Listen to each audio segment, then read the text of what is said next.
de contender por aquello lo cual usted y yo creemos. Se puede leer en el libro de Judas, capítulo 1, versículo 3. Y además de esto, ¿verdad? Hebreos capítulo 5, versículo 11 al 14 nos da a entender que no debemos de ser tardos para oír. Y la patología Irma, es decir, no tener una mente torpe, sino que estemos listos y preparados para poder defender aquello lo cual hemos creído. Y claro, ¿verdad? Eso lo dice los últimos versículos. Así que usted y yo como cristianos debemos estar listos y preparados para poder pensar en nuestros pies, que no nos pesquen, ¿verdad? Sin cuidado y sin la presentación o la preparación que necesitamos para presentar, para defender la palabra de Dios. Eso es apología cristiana. Y estuvimos viendo de que para que usted y yo podamos llegar a este punto en nuestra vida cristiana, hay por lo menos 5 cosas que usted y yo debemos de entender. Número 1, debemos de entender la autenticidad de las Escrituras. Segundo, debemos de entender nosotros concerniente a la autoridad religiosa. Tercero, debemos de entender concerniente a la sana doctrina. Y hay muchos hermanos que no les gusta esa frase, la sana doctrina. Sin embargo, ¿qué van a hacer? Quitarla de la Escritura, porque ahí se encuentra varias veces. Tercero, tenemos nosotros que estar preparados, ¿verdad?, para poder presentar, tener una preparación concerniente a las leyes del razonamiento. ¿Sabía usted que Jesucristo las usa continuamente cuando Él viene a argumentar o a defender su postura ante los fariseos y saduceos? Y cuando lleguemos a ese punto vamos a estar viendo estas leyes de razonamiento. Y también tenemos que entender que necesitamos nosotros que formular argumentos razonables y lógicos para poder establecer concretamente una persuasión en la mente de aquel o aquella a quien estamos comunicando. Recuerde que Dios nos ha creado con un libre albedrío y nos ha creado con un alma, y por lo tanto cuando hablamos del alma pues son temas complicados, ¿verdad? Temas profundos. Sin embargo, el alma consiste de la volición, consiste del razonamiento, la conciencia, y todo esto está envuelto. Y para poder llegar a esos puntos precisos en donde usted pueda hacer que la persona venga a ponerse a razonar en lo que se ha establecido, necesita argumentos lógicos y razonables para poder llegar a esos puntos. La palabra de Dios hace su trabajo. Hebreos capítulo 4, versículo 12 nos enseña que es más cortante que una espada de 2 filos. Y noten la penetración de la palabra de Dios. Dice que penetra hasta lo más profundo de nuestro ser. Ahí se está demostrando el alma, donde está la volición, el razonable, la lógica, etc.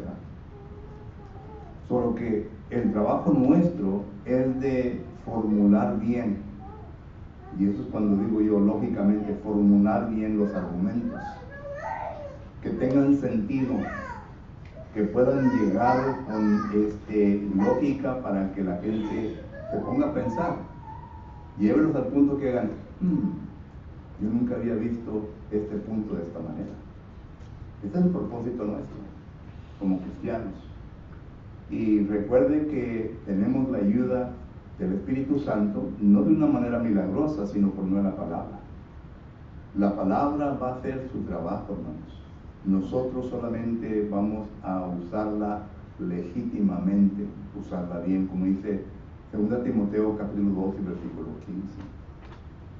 Entonces vamos a empezar con la autenticidad de las Escrituras. Porque primeramente tenemos que probar que las escrituras, ¿verdad?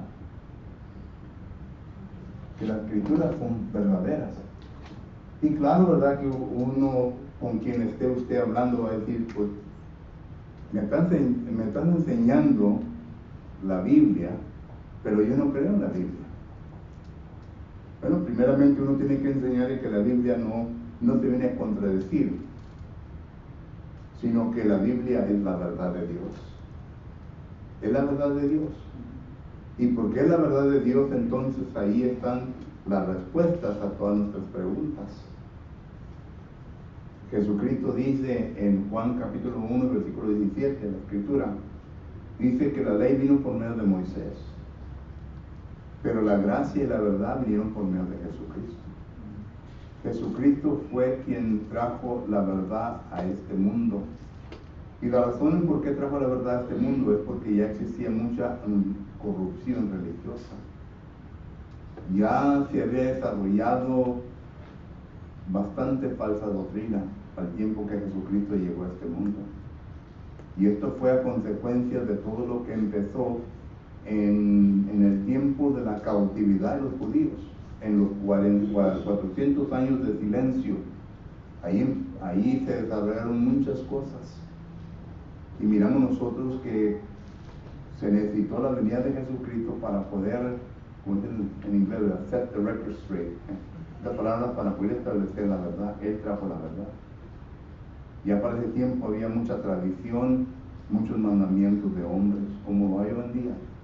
Hoy en día la gente actúa por medio de tradición y también por mandamientos de hombres.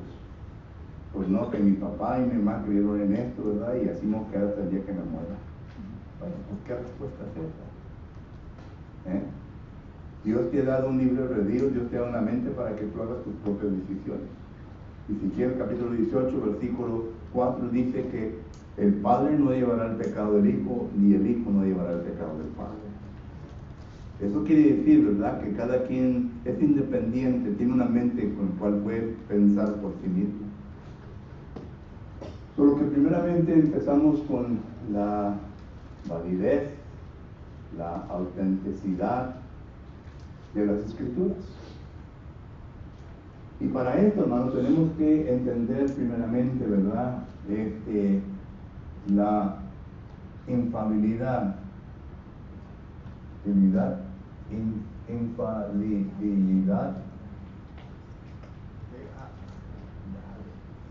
de la comunicación de Dios. Okay.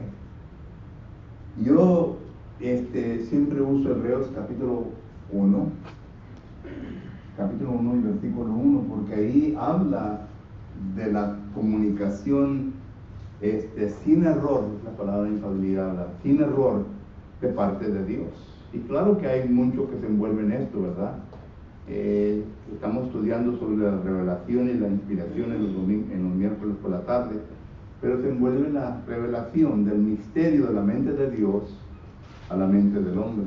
Eso es revelación. Pero también cuando llega a la mente del hombre tiene que haber inspiración para que lo que el hombre vaya a comunicar sea también sin tacha, es decir, que no tenga error. Pero al ser el hombre inspirado, Dios no puede violar su libre albedrío, el cual le ha dado, porque no somos robots. Entonces, eso envuelve la inspiración, y eso lo estamos estudiando en los miércoles por la tarde. Pero la infalibilidad de la comunicación de Dios, Hebreos capítulo 1 y versículo 1, note lo que dice la palabra del Señor. Hebreos capítulo 1 y versículo 1 dice así. Hebreos capítulo 1 y versículo 1. Dios, habiendo hablado muchas veces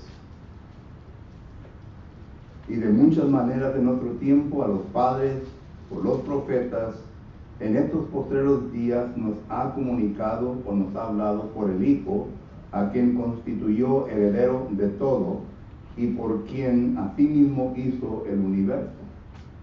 Noten que aquí el escritor de los Hebreos nos está comunicando de varias cosas. Primeramente nos está comunicando sobre la comunicación inefable, ¿verdad? O sin error de Dios. Pero noten que nos está comunicando la manera en cómo se vino Él a revelar. Primeramente, habla de los padres, que se vino a comunicar con los padres. Segundo, con los profetas. Número 3, por medio de Cristo. ¿Okay? Noten, aquí cubre todo el panorama de la Biblia. Primeramente, la comunicación de Dios fue a los padres. Esta es la dispensación patriarcal. Esta dispensación patriarcal la vemos que duró de Génesis capítulo 1, versículo 1, porque Adán fue un patriarcal, ¿verdad? Y llegó todo, yo quiero decir, hasta el capítulo 50. Sin embargo, hay una extensión de Éxodo capítulo 1 hasta el capítulo 18, y ahorita digo por qué. Pero noten, Dios en ese tiempo comunicó a los padres, y por eso se le llama la dispensación patriarcal, porque Dios comunicaba únicamente a los padres de la familia. Ellos eran los sacerdotes, ellos eran los que administraban la ley de Dios, etcétera, etcétera. Por eso se le llama la dispensación patriarcal. Pero también cuando hablan los profetas, ya estamos hablando de la era mosaica. ¿Okay? Estamos hablando de Moisés. Moisés, como dice Deuteronomio capítulo 18, versículo 15, fue un profeta de Dios. ¿Recuerdan este texto? En donde Moisés está escribiendo que Dios levantaría en su pueblo un profeta como Moisés, y claro que está haciendo referencia a Jesucristo. Ese mismo texto lo usa Lucas en Hechos capítulo 3 y capítulo 7. Pero lo que miramos nosotros que se refiere a la dispensación mosaica.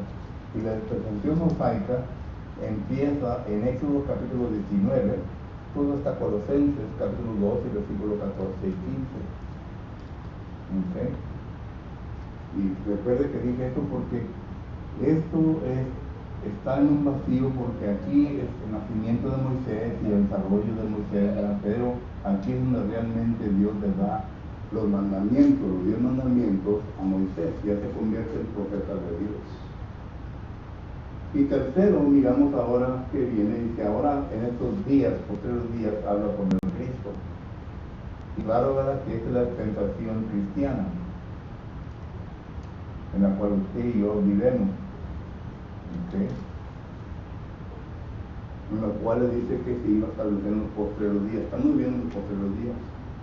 Y claro, ¿verdad?, que aquí podemos poner versículos como Juan capítulo 1, versículo 17, Juan capítulo 12, versículo 48 al 50, en donde nos dice que Jesús trajo la verdad, y la verdad que Jesús trajo se la comunicó a sus discípulos.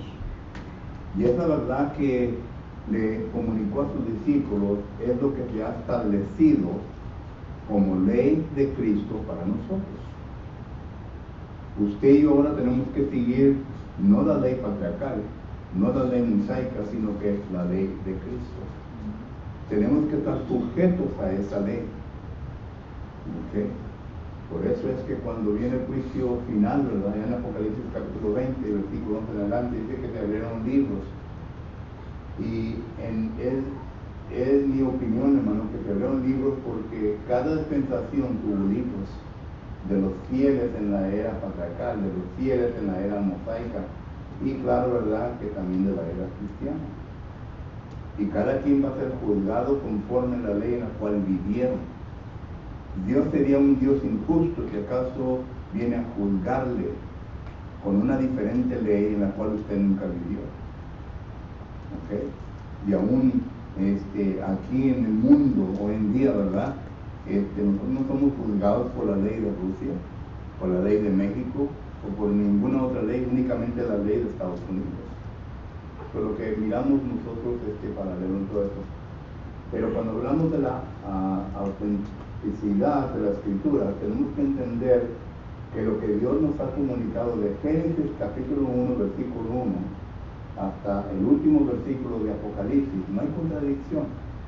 Es la verdad de Dios. Y la palabra de Dios es inspirada. Y esto lo viene a encerrar, ¿verdad? El siguiente versículo, que es 2 Timoteo, capítulo 3, versículos 16 y 17.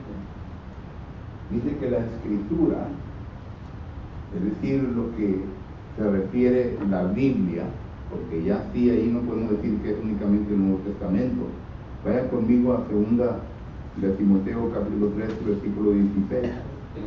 Dice así: toda la Escritura es inspirada por Dios y útil para enseñar, para redarguir, para corregir, para instruir en justicia.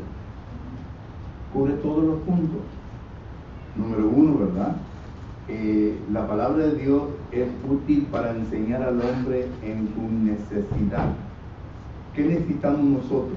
Necesitamos enseñanzas concernientes a nuestra salvación. Bueno, la palabra de Dios es útil para eso. Te va a enseñar cómo puedes ser salvo, cómo te puedes quitar el pecado, cómo puedes permanecer tú, ¿verdad? Bien delante de Dios. Pero noten que dice también que es útil para redarguir. En otras palabras, cuando uno viene a fallar a Dios en ciertas áreas de nuestra vida, ¿verdad? La palabra nos viene a corregir. Y claro que aquí en esto, ¿verdad?, envuelve la disciplina. Viene a envolver la disciplina. Por lo que todo esto es lo que hace la palabra de Dios. Y también es útil para instruir en justicia de Dios. Tenemos que conocer la justicia de Dios, para que al conocerla no vengamos a violar la justicia de Dios, sino que vengamos a vivir conforme a como Dios quiere que vivamos, hermano. Yo les aseguro que si nosotros vivimos como Dios quiere que usted y yo vivamos en este mundo, nos va a ir bien. Ahora, ¿no vamos a tener problemas? No dije eso. Porque usted bien sabe que 2 Timoteo capítulo 3, versículo 12 dice: todo aquel que desee vivir piadosamente en este mundo, habrá de sufrir persecución. Solo que no estoy diciendo que vamos a tener una vida de rosas, una vida en donde no va a haber problemas, va a haber problemas. Pero Dios promete estar con nosotros y solucionar esos problemas conforme a su deber, su derecho, ¿verdad? Para que así podamos nosotros darle honra y gloria a Dios. Esto es la autenticidad de la palabra de Dios. Y vuelvo a repetir, uno puede decir, bueno, tú necesitaste la Biblia, y es lo que yo no creo en ella.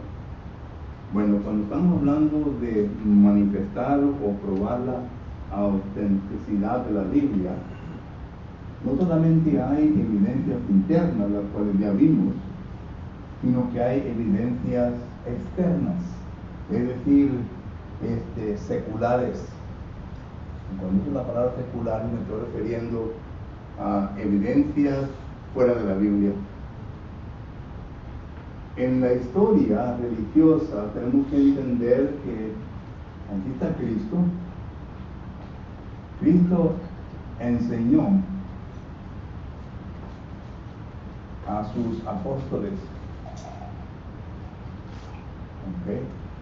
que fueron 12, y esto claramente lo miramos nosotros en Mateo capítulo 28, versículo 19 y 20, enseñándole todas las cosas que os he enseñado. Y Jesucristo se llevó aproximadamente 3,5 años cumpliendo este propósito, pero aún así todavía no tenían el poder del Espíritu Santo.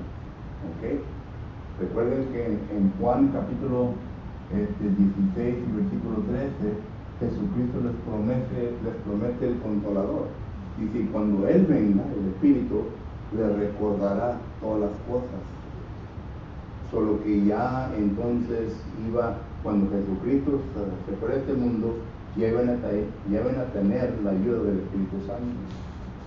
Pero los apóstoles tuvieron discípulos también, y esto se les llamó padres apostólicos.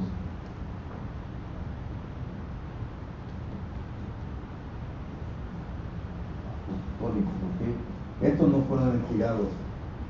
La promesa del Espíritu Santo no fue para ellos, pero fueron discípulos de los apóstoles. Y estos escribieron epístolas a las congregaciones también, epístolas que no fueron inspiradas. Usted no las va a encontrar en el canon divino, inspirado. Pero sí hay una sección, son como 18 volúmenes, ¿verdad?, de los padres apostólicos, pero no es literatura inspirada. Y la razón es por qué cito esto, ¿verdad?, lo que es secular, porque ellos son evidencias fuera de la palabra del Señor, pero que nos dan a entender sobre la autenticidad de las escrituras. Por ejemplo, déjenme nombrar algunos de ellos. El primero, ¿verdad?, tenemos Clemente de Roma. Él vivió más o menos por el 35 al 99 después de Cristo. Él escribe una carta a los Corintios, y él intitula, ¿verdad?, la primera carta a los Corintios, porque es de él, no es del apóstol Pablo. Y tiene varios capítulos, y en el capítulo 45 hay una frase ahí, ¿verdad?, que dice: la palabra de Dios, y está escrita por Clemente, la palabra de Dios es palabra inspirada, es palabra divina. Él lo viene a decir. Ahora, ¿fue inspirado por el Espíritu Santo? No, porque no tenía el Espíritu Santo. Estamos hablando de personas seculares, pero que dan testimonio de que la palabra del Señor es palabra divina. Porque alguien le puede decir: bueno, tú me estás enseñando de lo que yo no creo y de lo que no acepto. Bueno, aquí están los padres apostólicos, la historia secular. Y luego tenemos nosotros está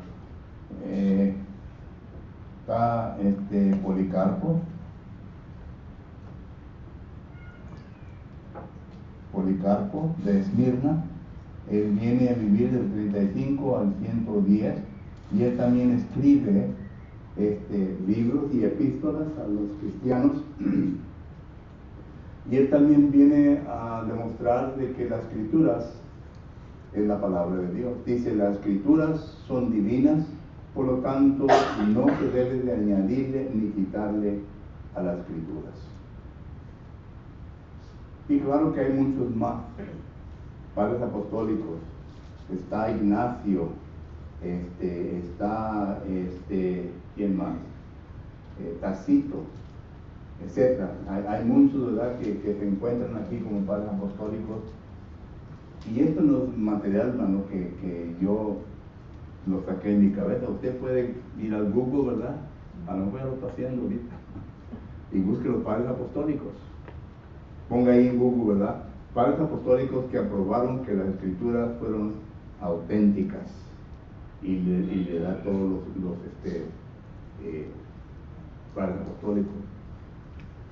Y eso es algo interesante en la tecnología. Ya sabían ustedes que el teléfono nuevo ya tiene el algoritmo. ¿Te acuerdas cuando mi hijo enseñó aquí sobre eso? Las computadoras. Ya tiene el teléfono nuevo, ya lo tiene, y le puede hacer cualquier pregunta y ¡pum!, le da todo el material. Le enseñé esto a los predicadores: no, hombre, es como darle dulce a un niño, porque ya, pero tengan cuidado, tienen que hacer su investigación, porque ya no nomás van a estar sentados en el escritorio y nomás picarle ahí un botón y decirle: bueno, esto, y ya está el sermón listo, ¿verdad? Pero bueno, eso es otra cosa. Pero la cosa es que hay unos padres apostólicos, ¿verdad? Y esto es evidencias externas. Ahora, tenemos a los historiadores que no son cristianos. Hay varios, pero yo en mi investigación y en mi estudio uso a Josefo y a Tácito y Plinio. Son tres historiadores que vivieron cerca de esta época, Y ellos también nos dan, por ejemplo, Josefo escribe sus antigüedades y son varios libros. Y claro, ¿verdad? El libro que tengo yo es un libro tan grueso así. Ahora ya lo pueden encontrar en internet también. Y puede encontrar, bueno, en donde habla Josefo concerniente a la autenticidad de las escrituras. De ahí están todos los versículos. En qué libro, en qué párrafo, etcétera, etcétera, no se encuentran las palabras que Josefo escribe. Pero Josefo, que no fue un cristiano, nos da a entender que Jesucristo fue real, lo que él enseñó fue la verdad de Dios, y lo que él enseñó es inspirado en la verdad de Dios. Solo que todo esto lo encontramos nosotros, interno, externo, y también con los historiadores seculares. Pregunta o comentario. Eso es. ¿Escribieron correctamente y por corto de las escrituras o no? Algunos de ellos fueron, se dicen que fueron cristianos, ¿verdad? Pero otros no. Pero fueron hombres religiosos que escribieron, sí. Por eso hice una distinción, ¿verdad? Los apóstoles recibieron la promesa del Espíritu Santo. Jesús, antes de descender al cielo, les dice en Lucas capítulo 24, versículo 47, vayan y reúnanse en Jerusalén para recibir la promesa de Dios. Y en Hechos también. Pero esto no tiene nada que ver con esto. Esto no fue inspirado, pero escribieron libros. Y claro, ¿verdad? Que hay libros apócrifos. Si usted tiene una Biblia católica, ahí van a estar todos los libros apócrifos, solo que no están inspirados. Para que miren un desarrollo de todo esto, ¿me entiendes? Recuerde que en la traducción de la Biblia, la hebrea, la griega y luego la volga-latina, son tres versiones, ¿verdad? Que en aquel tiempo se traducieron.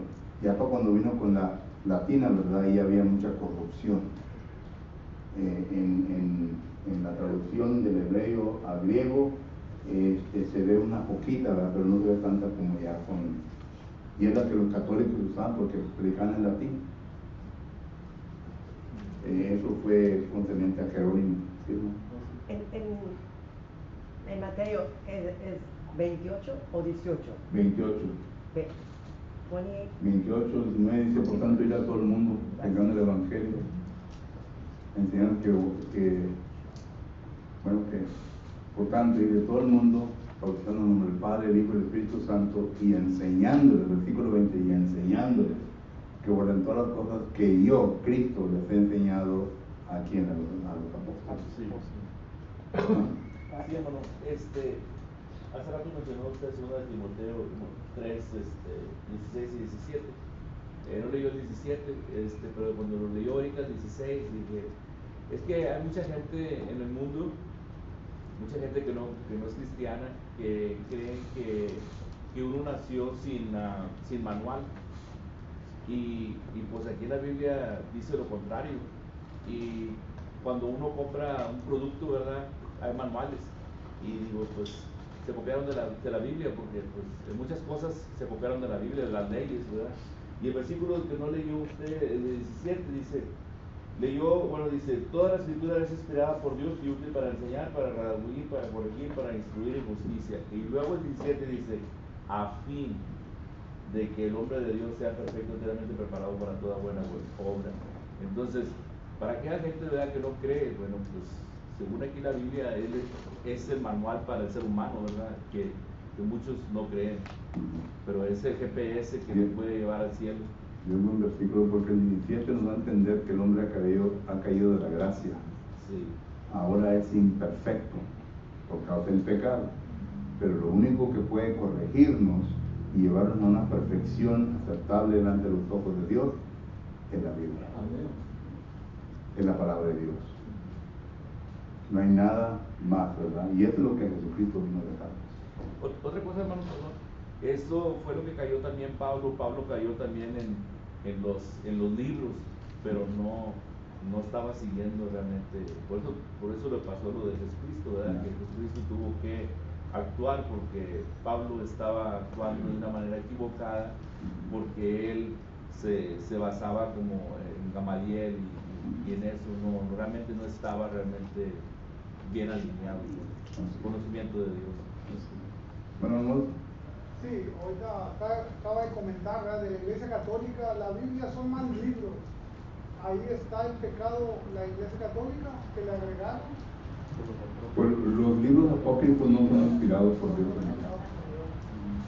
Y es buena información, es historia, porque sí es historia que pasó, pero ya cuando entran los adicionales al libro de Daniel, al libro de Eclesiastés, ya entra uno entre un área, ¿verdad?, que debe tener cuidado. Pero por ejemplo, la primera y segunda de Macabeos son libros buenos que da la historia de Alejandro el Grande, de Epifanio, el cuarto, ¿verdad?, que vino y destruyó a los judíos. Todo eso es pura información buena, que yo en ocasiones he usado, ¿verdad?, para demostrar y para presentar algunos estudios. Pero tenemos que tener cuidado, no son inspirados, y uno, ¿verdad?, al usarlo tiene que dar a entender estos libros, este material que fue sacado de un libro que no fue inspirado, y lo que van a escuchar, lo que van a oír, ¿verdad?, fue escrito por una persona que no fue inspirada, pero que la historia lo corresponde por causa de lo que ha pasado. Por ejemplo, cuando Epifanio, ¿verdad?, hizo un caldo de marrano y fue lo tiró ahí en el templo, ¿verdad?, eso pasó. Y esto en Mateo capítulo 24, cuando venga, lo menciona, pero en un lenguaje figurativo. Y uno tiene que pegar los das, ¿entiendes?, para poder que tenga sentido. Y aún así, el que lo escucha se queda,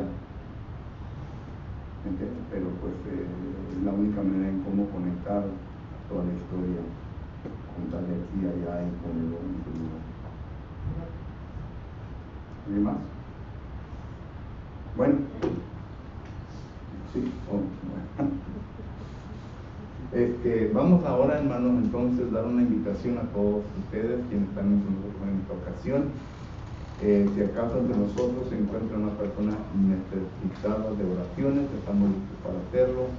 Si entre nosotros se encuentra alguien que aún todavía no ha aceptado a Cristo Jesús y quiere hacerlo en esta ocasión, estamos preparados y listos para ayudarle. Si acaso entre nosotros se encuentra miembro del cuerpo de Cristo Jesús que su vida no ha sido una vida pues conforme a la voluntad del Señor y quiere cambiar, quiere corregir su manera de ser, porque recuerde, si acaso no hay arrepentimiento, no hay perdón de Dios. Eso le dice Lucas capítulo 17. Si usted ha violado la ley de Dios y no se arrepiente, Dios no le va a perdonar.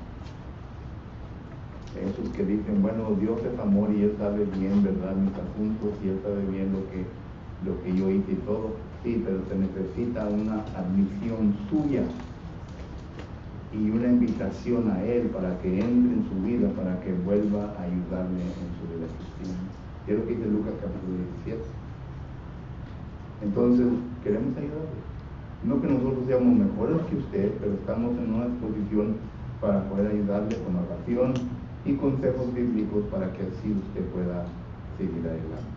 Cualquier que sea su necesidad, te invitamos, mientras ponemos de pie, tomamos un canto de invitación.